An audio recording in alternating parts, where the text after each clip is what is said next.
Thank you too, and we'd like to keep you here with us for the panel, and Dr. Tilesch would like to have you on stage again. And I'm honored to invite on stage Ms. Kriisa, the AI Projects Manager on behalf of the Estonian Information System Authority.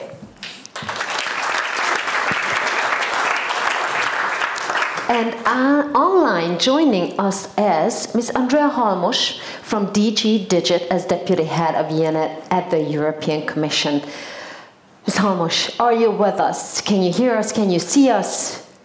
Absolutely, thank you very much, yes. There is the voice and there is the face. Oh, yes. Yes, we got you. You were a disembodied voice first, but it's all fixed. Thank you. Now you're with us. Thanks for joining us.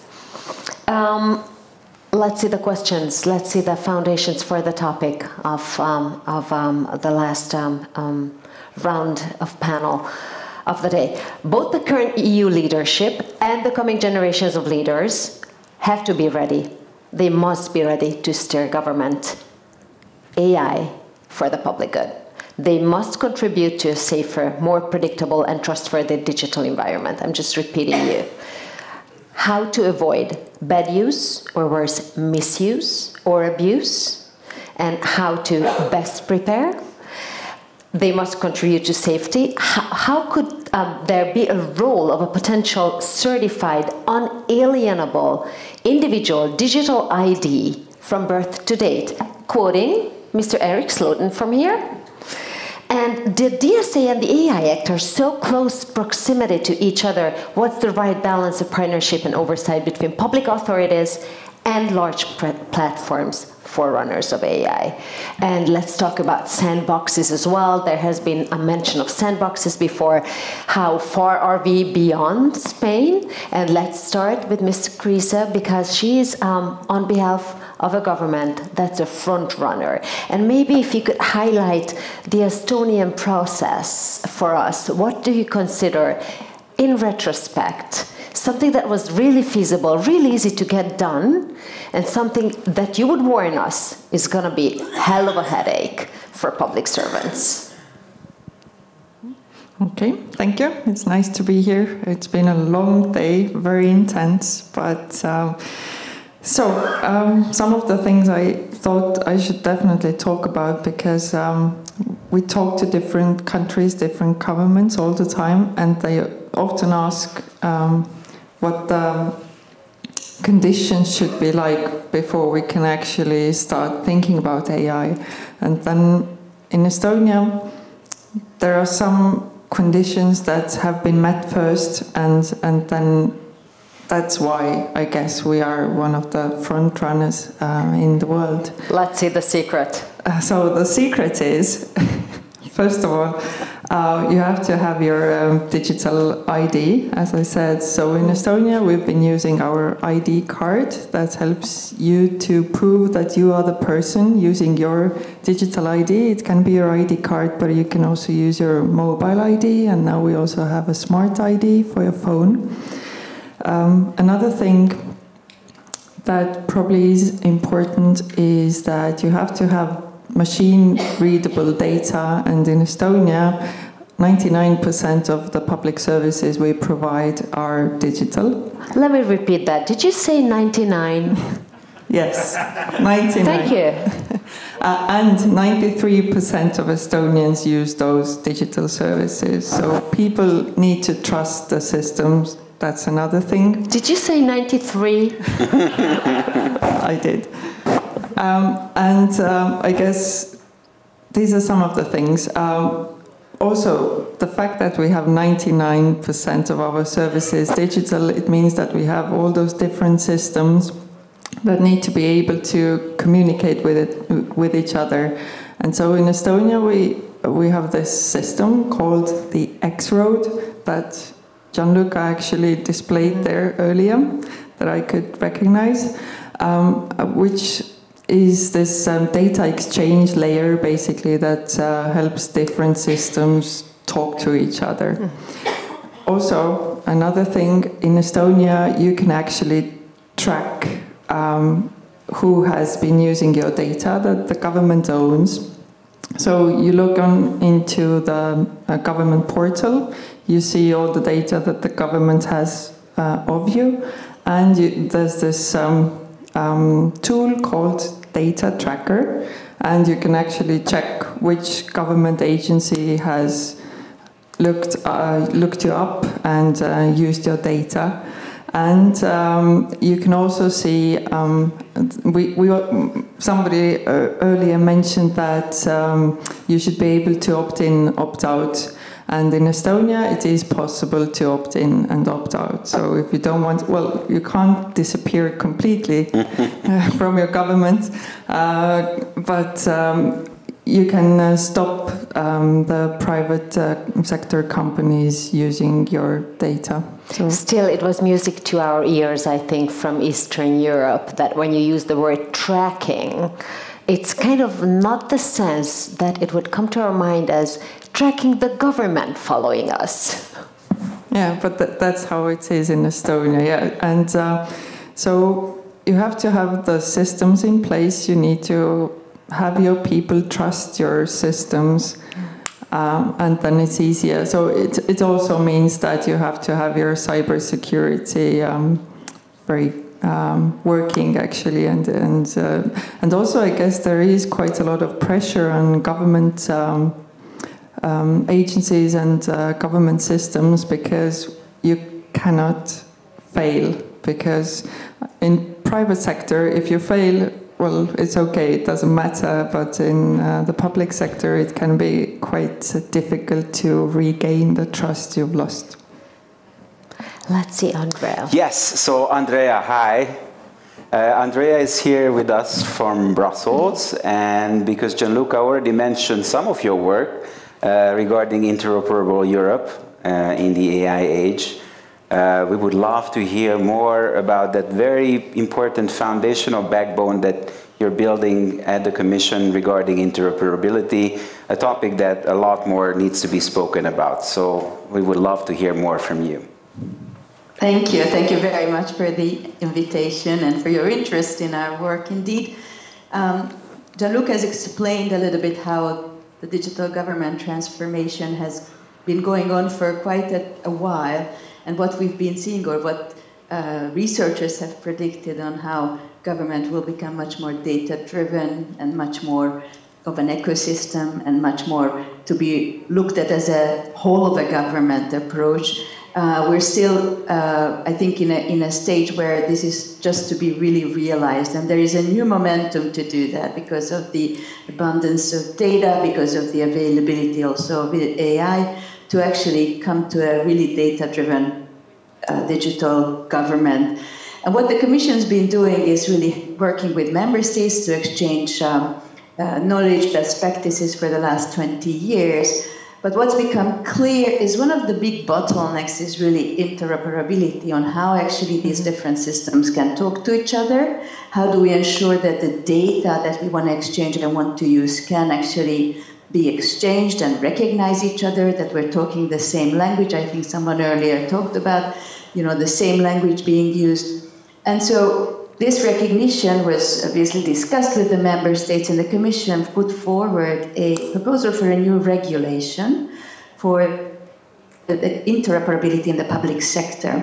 And what it entails is to help increase this interoperability and improve it each time a new administration tries to implement or create a new public service. They would need to actually assess its potential impact on interoperability, in particular in cross-border interoperability. And so there will be a number of assessments to be done before actual investments can be made in that service. Now, what it actually means for our discussion, I think, is that interoperability will certainly help in exchanging data cross-border and helping mobility in the EU and helping accessing public sector services from across the board. But what it will also help is, and it's clearly recognized, is that interoperability also helps in making these public services more user-centric, more eventually proactive, eventually automated. Like the example of Estonia, as we know, the idea of providing your data only once to an administration with your consent that can be reused in another case. These wonderful approaches to facilitate your work with administration can only be achieved if interoperability is in place. So the Commission is going to support the implementation of this act. And what we're also seeing is that interoperability itself can also be facilitated by AI. So a lot of effort is going into how do we use AI to actually clean our data, structure our data, how do we help better understand earlier decisions, make new decisions, and how to exchange data in a more easier way, but also how to provide services in a more user-centric way. This is super important work you're doing, and I think a little bird also told me that you are just about to come out with something like a repository of AI in public services. Is that correct? That is correct. So the Commission has been working with the member states, as you know, on the AI Act, on mapping the different AI strategies, on what is being done in the public sector, and at the same time trying to identify existing use cases. And this is the work of Gianluca and his colleagues as researchers that have tapped into a great wealth of very interesting use cases.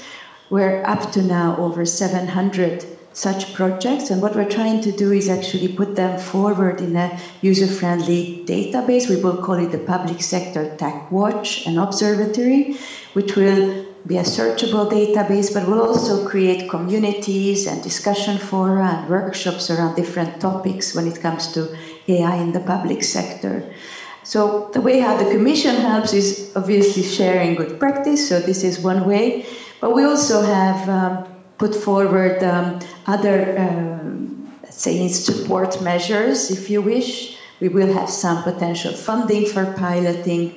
We also have some different measures or support mechanisms to help even pilot with AI for public administration, such as digital innovation hubs or testing and experimentation facilities for AI. And what I think is interesting is we have identified three very, let's say, signature activities that were also part of this famous coordinated plan for AI that have now been moving forward and being implemented in many member states. So if you wish, I can just mention them. One would be on AI registries, on creating a registry for citizens to see which public services are actually using AI in my city or area. One is about putting forward a standard set of clauses for public procurement, so that when you procure a system that includes AI, they would be immediately ensured that they're aligned with the AI Act. And one is just to help cities put up so-called digital twins to foster their decision making. So we're trying to help with different means, but this database will, I think, hopefully include some cases from Hungary, but very much looking forward to having people also in the community engaging with others. Thank you, Andrea. And this movie is getting more and more hopeful. We had lots of movies today before, but in the previous sessions, this is certainly a tone of hope. So what I would like to ask, just to say first, is that I spent quite a lot of time working with the Dubai government on AI projects. And whenever I'm talking about what they did and, you know, the major milestones they did, how they got to where they are right now, is that, for example, they hired the first chief data scientist for the government in 2013, and they started doing, you know, government services projects in 2017. By the time I joined them, they had more than 100 public-facing AI-powered government services. And now that I'm returning this fall, it will be probably in the many hundreds that we have to audit and assess. But when I'm saying Dubai, to my fellow Hungarians, they say, don't come up with Dubai, come on. I mean, Dubai has nothing to do with the current realities. And that's when I say, look at Estonia. Because our distant cousins, the Estonians, have a lot to demonstrate. So Kristel, just going one notch deeper, can you name a few services under your purview that are very much recognized by the public as being super beneficial to them. One of my pet peeves is that, healthcare and education, for example, are two of the areas where that trustworthiness that Gianluca has been used. So basically they are crucial for the public to understand the beneficial nature of AI. Are there any concrete examples, especially challenges? Let's be open about challenges and big wins that the people here can learn from. Okay. So we also have so many projects. It's often very hard to pick one thing. And luckily, again, Gianluca already showed some examples. Again, Estonia came up quite a few times there, which made me proud.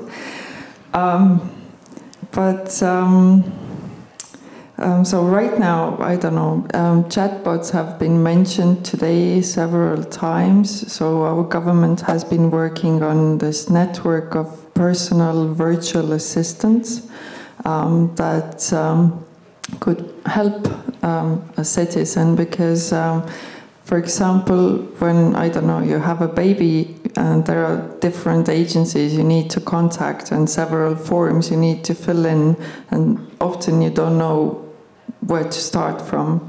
And so we thought that it would be a nice thing to have this familiar face on every government agency website. You can text or you can talk to it and ask questions about having babies and filling in forms. So that's one of the projects we've been working on. When ChatGPT came out, though, it changed the game a bit because then people's expectations changed and everyone thought that it was just going to answer all the questions you might have. Then maybe some of the things when it comes to language technology or natural language processing, we have AI used in courts. So most of the time we try to use AI to, because we don't have that many people in Estonia, as you can imagine, so we don't have enough people working in the public sector, providing all those good services. So we try to give all those very basic, simple, time-consuming tasks to AI. So we use AI in the parliament, for example, because when parliaments have their sessions, you have to write down every word they say, no matter how stupid the words are. Doesn't happen here. No, so you don't. And and you used to have people writing down everything. Now we use AI. So of course, sometimes they use words that AI cannot recognize. Because politics can get quite heated. And we use similar systems, for example, in courts, because again, when you have court hearings, again, you have to write down every single word that is said. And we use a similar thing to use to provide real-time subtitles, so which are not pre-programmed subtitles, but for example, when you watch the news, you have real-time subtitles. Again, there's AI in the background working, and it has helped with accessibility. For example, when you have people who maybe cannot hear, for example, or when you have, I don't know, parents with several noisy kids and you just want to watch the news, but it's impossible, so you can read what is going on. That's another example, but there are so many. And again, like computer vision we use quite a lot, drones we use, so that's a great selection.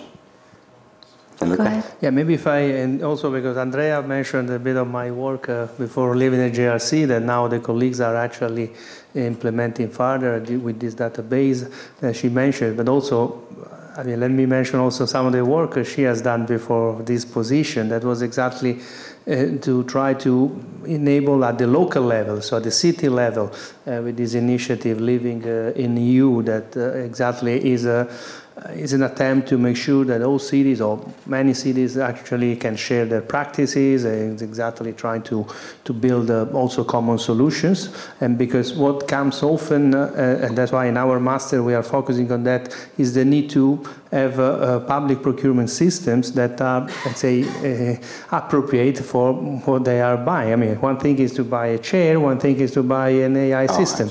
So you really have to have someone that understands what is the industry guy also trying to sell, and then maybe do a partnership.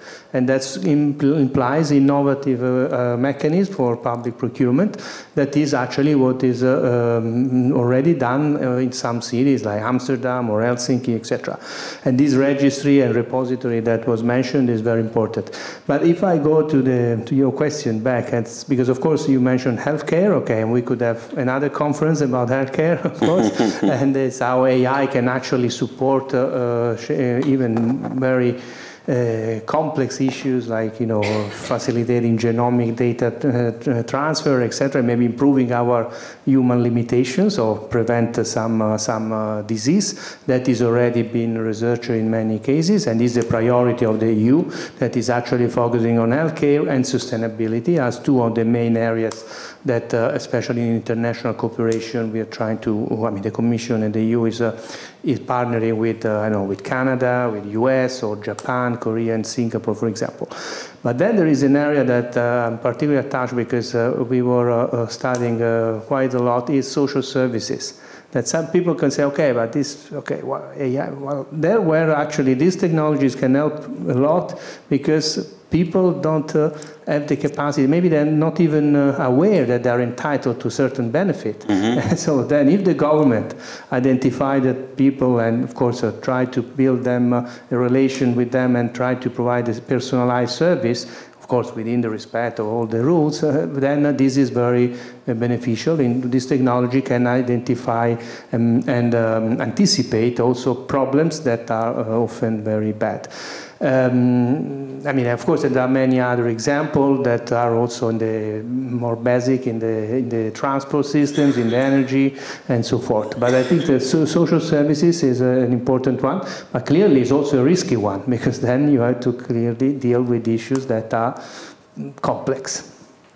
And you're very much a globetrotter, Gianluca. So if you're going outside of Europe and you spend a lot of time in Latin America and Japan and Morocco, so what do you see over there that Europe can learn from in public services, or do you see any?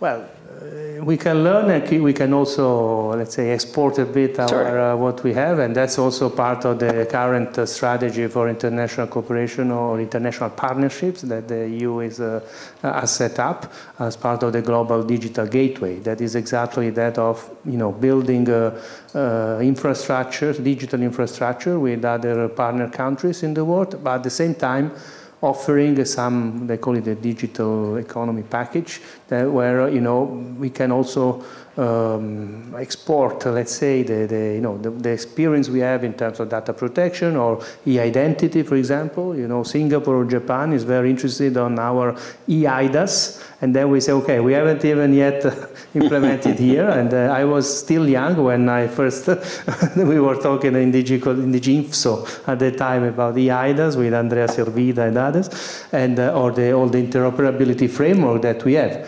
So there's a lot that we can also, let's say, export, and also we can learn, for example, from Japan or Singapore also their approaches. But I think this is something where we see that we really need to think global. And that's also emerged today when it comes to AI governance. And this, I mean, was clearly mentioned by President von der Leyen in the State of the Union address. We need a framework for global governance of AI, and that's why now the UN is much more, let's say, active. And actually, I know because I've been involved in that too. Also, the Commission finally, the EU at large is working more with the UN, also supporting financially the institutions to revitalize a bit the multilateralism that is sort of that. And so if we can instead have a renewed multilateralism approach, maybe also in the digital governance sphere that could maybe change things.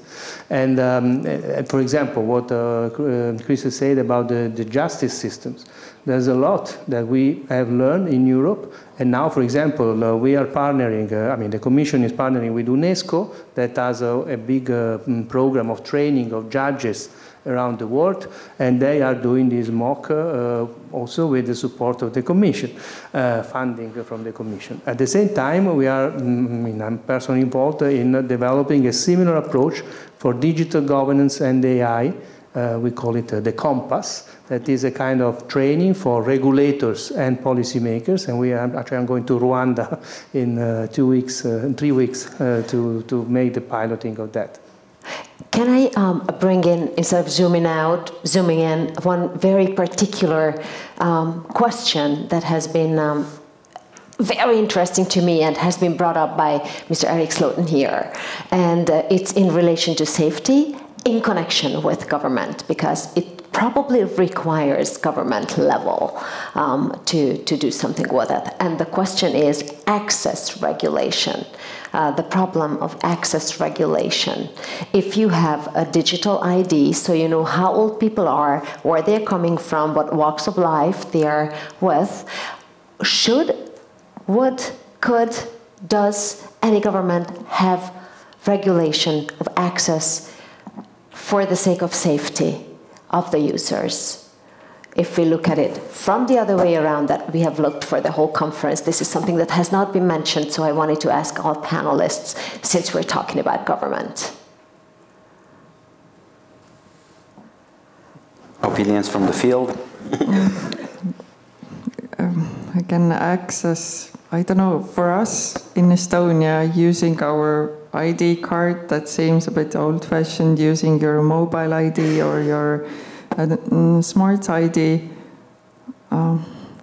We feel that it's safe and that we can prove that we are the people who we are, and we can access the sites or the portals or the systems we need. But just like in other industries, you can regulate who gets guns, what kind of pharmaceutical items you can buy. Maybe you can regulate who can access porn sites, at what age, instead of just being a click away. I don't know, it was an interesting topic, and we might not have too much time for it. I don't know if Andrea wants to intervene on this. Or... Andrea? Maybe just some thoughts on this. So obviously access is definitely important, because that's the first, let's say, point of contact with government. So you need to identify yourself. They need to understand who you are, and that with that identification and authentication mechanism, there's also a number of attributes. But as you said, for some services, you don't need all the attributes. Maybe for some services, you only need to know if the person is over 18 or that the person is entitled to have some sort of a service. So I think what the Commission's been working on is to ensure that only the minimum level of information is exposed for the purpose of that one service that you want to use. Now, obviously, when you talk about security and cybersecurity and ensuring that the data is only used for the purposes that you want, there you have the GDPR, and many public administrations also have, like Estonia, the possibility to see who has accessed your data and for what purpose. And you also have the possibility to correct your own data. Now, I think in a digital government world, let's say if we are really optimistic on where digital government should be going, at one point you would only identify yourself at one point, and the government would be able to provide you some of the services proactively without you actually going back and asking it again. So I think you mentioned, Kristel, earlier, the situation, let's say, if, like in the old times, you know, when men reached the age of 18, they were all of a sudden called in to go to the army because the government knew that they came to that age. So there was a proactive contact. You could have similar things, and you have it in Denmark, Estonia, that you deliver, I don't know, you have a baby and you deliver the necessary documents about the birth of that baby, and then later on you proactively given the child allowance, you're proactively contacted for the baby to have to be enrolled in a childcare, and so on. So perhaps what we're looking into in future is not necessarily each time identifying yourself, first limiting the necessary information to be provided to the absolute minimum. Second, using obviously secure infrastructure. And third, perhaps limiting the number of times you need to identify yourself, because we're going towards a more proactive and essentially automated government service. If I may, because also to close the day with a positive film, although first, because we at lunch we were discussing, and so the world safety currently in Brussels, it's creating a bit of trouble because of the UK summit on AI safety, and so. Okay, let's not open the polemic, but on the other side, I mean, in Europe, any product has to be safe, and this is not the AI Act that is saying that. So that you cannot operate a system that is not safe. So as you cannot bring Chinese illegal toys that do not have the EC label, you cannot bring a system that is not safe.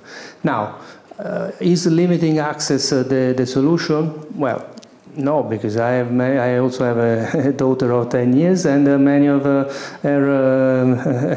friends play Roblox or these other games that actually you need to be 14 or 16 or watch a movie that they shouldn't see. Or I'm Italian. When the OpenAI was not allowed. I mean, you use a VPN, or you just say you are 14, you are 18, or whatever, and you access. So this is not the solution.